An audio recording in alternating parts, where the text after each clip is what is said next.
Hello everyone, welcome to my channel Chem Insider. In this video, we'll be discussing further about the formation of molecular orbitals. In the previous video, we learnt about the molecular orbital theory and the linear combination of atomic orbital concept. Now, we'll look into more of that particular concept, that is how those atomic orbitals are combining to form a molecular orbital. So now, for the formation of molecular orbital, and if you have to denote the energy of this particular molecular orbital, this particular concept of explanation is very important. So carefully listen to this. So as we had discussed, if you are considering psi A and psi B as the atomic orbitals of two atoms which are combining to form a molecule, then the molecular orbital will be called as psi of MO, which will be depending upon the psi plus or minus of psi A and psi B. Psi A plus or minus psi B. So, if psi A and psi B are added, if both of them are added, they lead us to the formation of bonding molecular orbital. They lead us to the formation of bonding molecular orbital, where this bonding molecular orbital is denoted by the symbol sigma for the particular molecule. Okay, that is, if two atomic orbitals which are lying on the same axis of coordinate system are undergoing addition, then those are denoted by the symbol sigma. If two atomic orbitals lying on the same axis of coordinate system but are subtracted from one another, that is, if you consider psi A plus psi B, they give us bonding molecular orbital denoted by the symbol sigma. If psi A minus psi B is taking place, then it leads us to the formation of anti-bonding molecular orbital.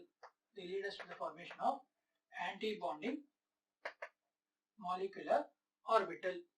Okay, so this anti-bonding molecular orbital is denoted by the symbol sigma star.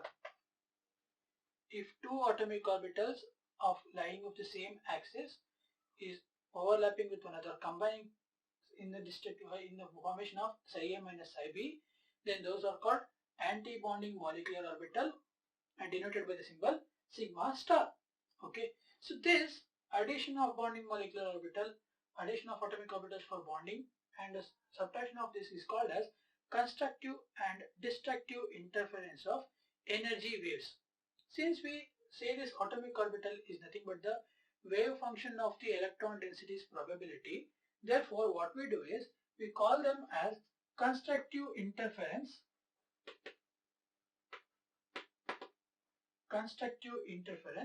whereas the psi A minus psi B is called the destructive interference. Constructive means it adds of one of the other, adds up the atomic orbitals. Destructive interference means it subtracts the one atomic orbital with the other. So now when you compare the constructive interference of wave functions of psi A and psi B and destructive interference of wave functions psi A and psi B, what we observe is we result in the formation of bonding and anti-bonding molecular orbital respectively. Now, how is this energy of this atomic orbital is split between these two? How the energy of the atomic orbital is split between the bonding molecular orbital and anti-bonding molecular orbital. Now, let us consider for the energy of the bonding molecular orbital. So first we'll discuss about the energy of bonding molecular orbital, and then we'll discuss about the energy of anti-bonding molecular orbital. Now, for a molecule of psi A combining with psi B constructively to form bonding molecular orbital, what we say is psi A and psi B are the atomic orbitals of two different nuclei of atoms. So, if you consider this as the nuclei of one atom and this is the nuclei of the other atom. So, nuclei of A and nuclei of B. Okay. If the nuclei of one atom and nuclei of the other atom are brought close to one another, since they are positively charged, they will be repelled by one another, right? If two nuclei of two atoms are brought close to one another, because of their like charging, they repel one another. Therefore, when you come across for the bonding molecular orbital, what happens is one atomic orbital of A will be combining with the atomic orbital of B in such a way that those two overlap with one another or they combine with one another in a way that the electrons of those atomic orbitals, like if you consider 1s electron of one hydrogen, 1s electron of other hydrogen, they both get combined to form a pair of electrons, right? They both get combined to form a pair of electron.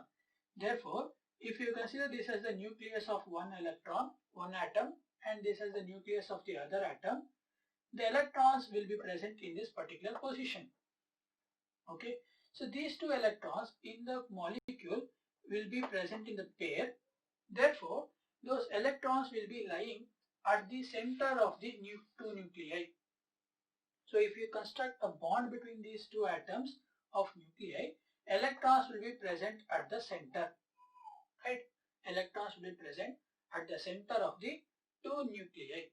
Therefore, now what happens is, instead of these two nuclei being repelled from one another, as there is an opposite charge present at the center between these two, they attract those electrons towards themselves, resulting in pulling the other nuclei toward themselves. While they are pulling those electrons towards themselves, they automatically are pulling the nuclei of the other atom towards themselves. Therefore, when a bonding molecular orbital is formed, electrons will be present between the two nuclei, which results in the attraction of the two nuclei of the two atoms. Therefore, there is no much requirement of energy to hold these two nuclei to one another. Okay, since they are already attracted to one another, there is no requirement of energy provided for the system to hold the nuclei or the atoms together. Therefore, what we observe is bonding molecular orbital has less energy. Okay, bonding molecular orbital carries a less energy. So we'll write it over here. Bonding molecular orbital will have less energy. Okay, so this is what we understood from the constructive interference. Now, in case of the destructive interference, what happens is the electrons which are present, electrons which are forming for psi A minus psi B, what happens is, if you consider for psi A minus psi B, which results in anti-bonding molecular orbital, if this is the nucleus of one atom, if this is the nucleus of one atom and this is the nucleus of the other atom, the electrons of these two nuclei will be present away from one another. Okay, in such a way that one of the electron will be present over here, one electron will be present over here. Therefore, what happens is, this nucleus is attracted towards this particular electron, this nucleus will be attracted towards this particular electron. Therefore, there is a difference or repulsion between the two nuclei. These two nuclei experience repulsion when they are brought close to one another. When you have to hold a particular molecule of two nuclei, a molecule is only formed when the two nuclei are held stronger. Therefore, if these two nuclei are being separated from one another, we need to supply more amount of energy in order to keep these two nuclei held to one another. Hence, what happens is, the energy of the anti-bonding molecular orbital will be more. Okay, if these two nuclei are experiencing a repulsion, we need to supply more amount of energy in order to keep these two intact with one another.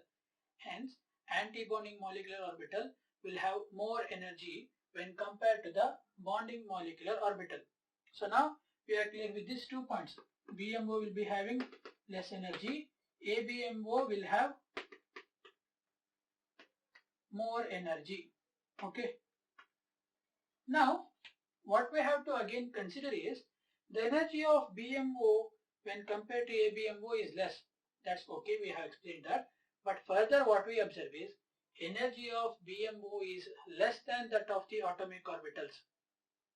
Energy of bonding molecular orbital is less than that of the atomic orbitals, because atomic orbitals, they are influenced by one electron for one nuclei. Bonding atomic orbital involves two nuclei with a pair of electron. Therefore, there is a clearly more attraction towards the formation of molecules of those two elements. Hence, bonding molecular orbital was found to have less energy when compared to the energy of each of the atomic orbital.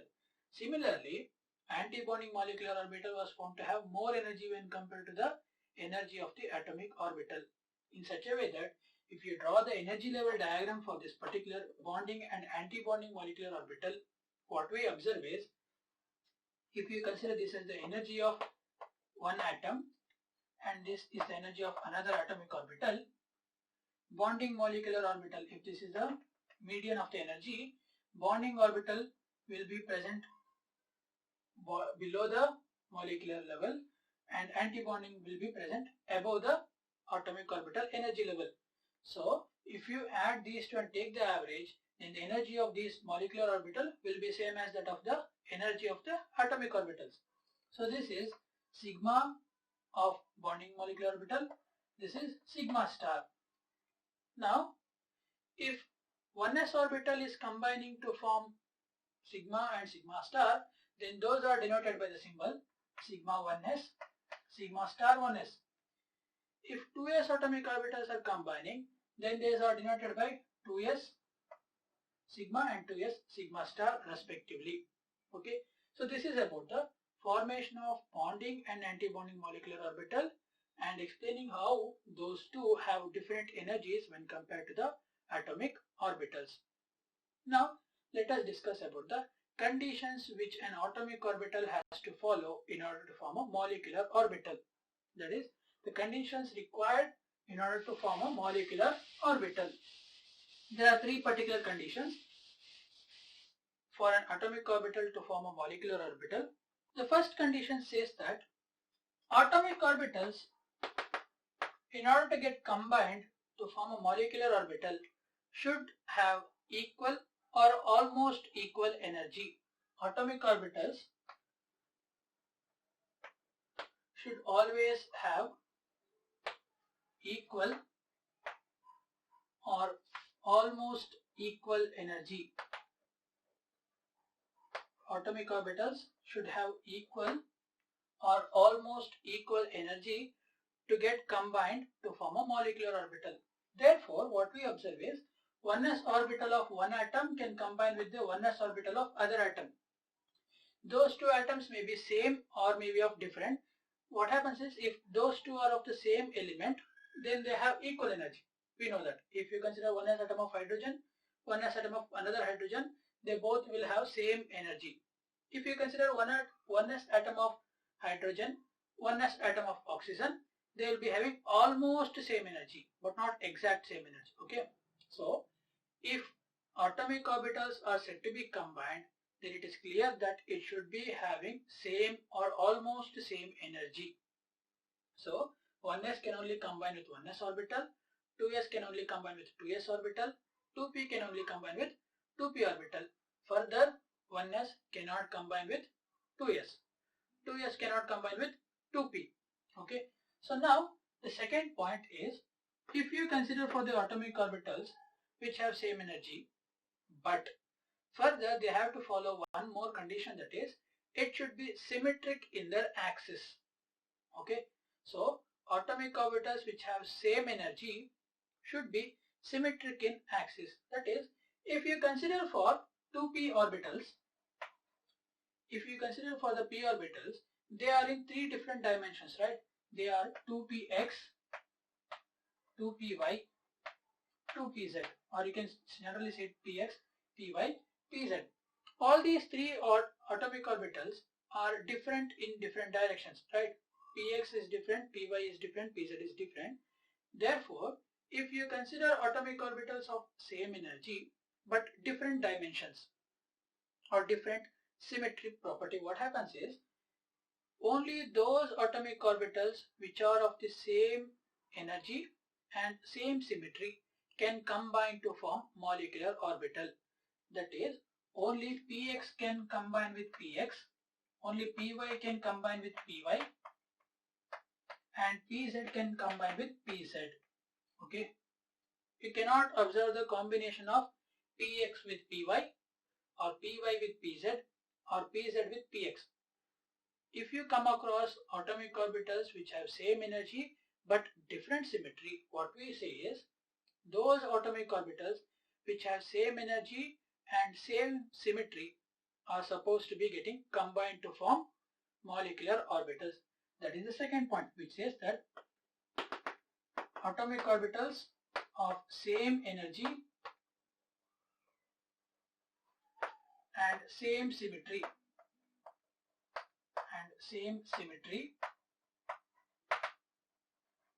should combine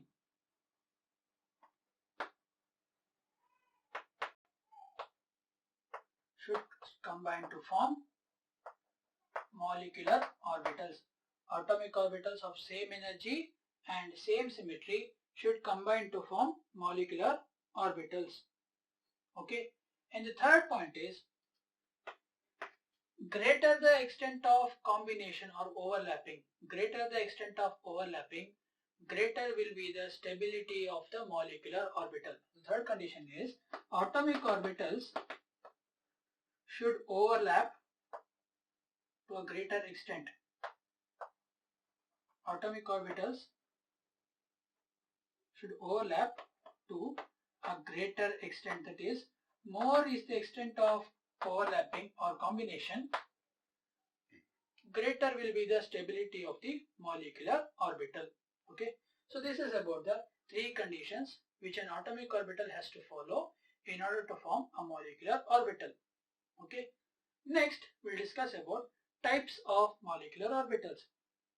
When you come across the molecular orbitals, there are three types of molecular orbitals. Those are which are formed by sigma bonds, those which are pi, and on delta. There are three types of molecular orbitals.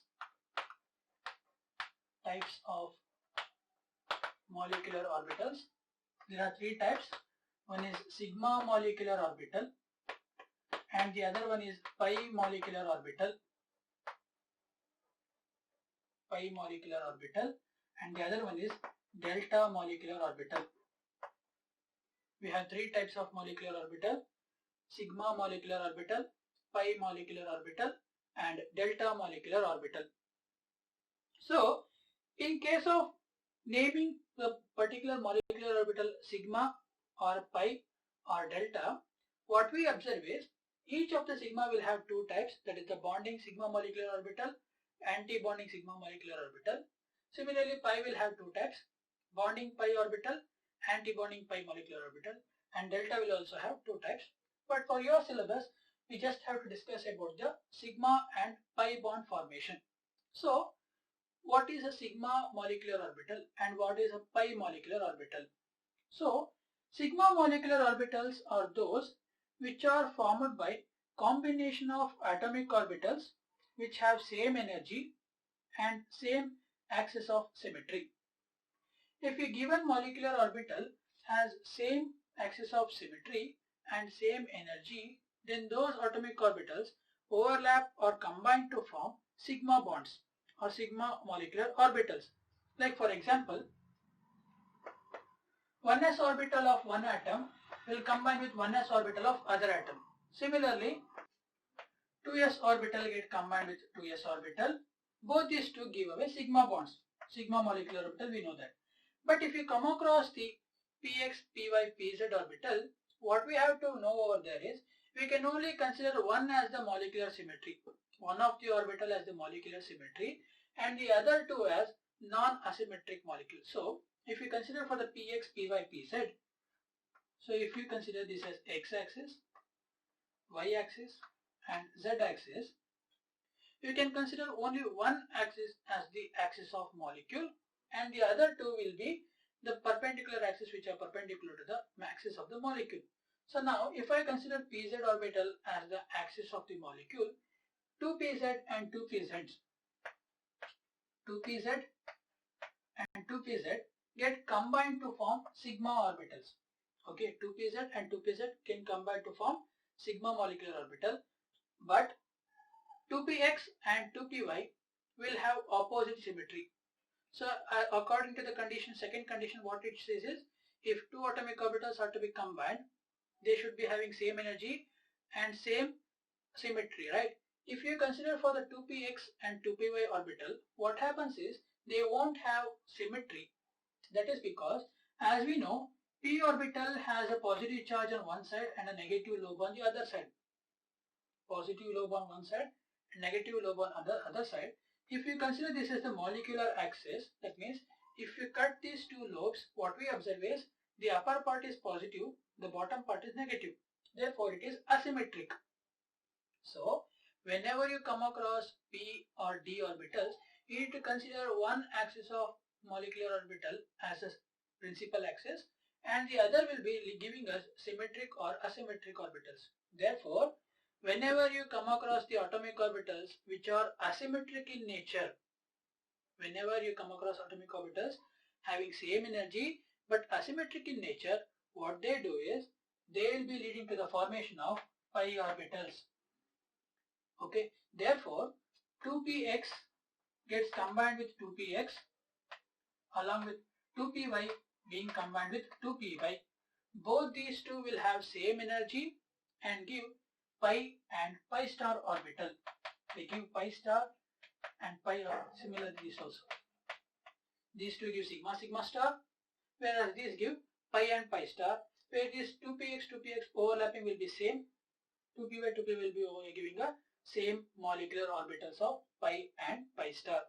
Okay, sigma orbitals are formed when the two atomic orbitals are of same energy and of same symmetry, giving two molecular orbitals, bonding and antibonding sigma sigma star. If you consider for the orbitals which have same energy but asymmetry along their principal axis, then those get combined to form pi and pi star molecular orbitals, which is denoted as 2px and 2px, 2py with 2py. So these are the different types of molecular orbitals. Okay. In the next video, we'll be discussing about energy level diagram of molecular orbital theory. Okay. Thank you for watching.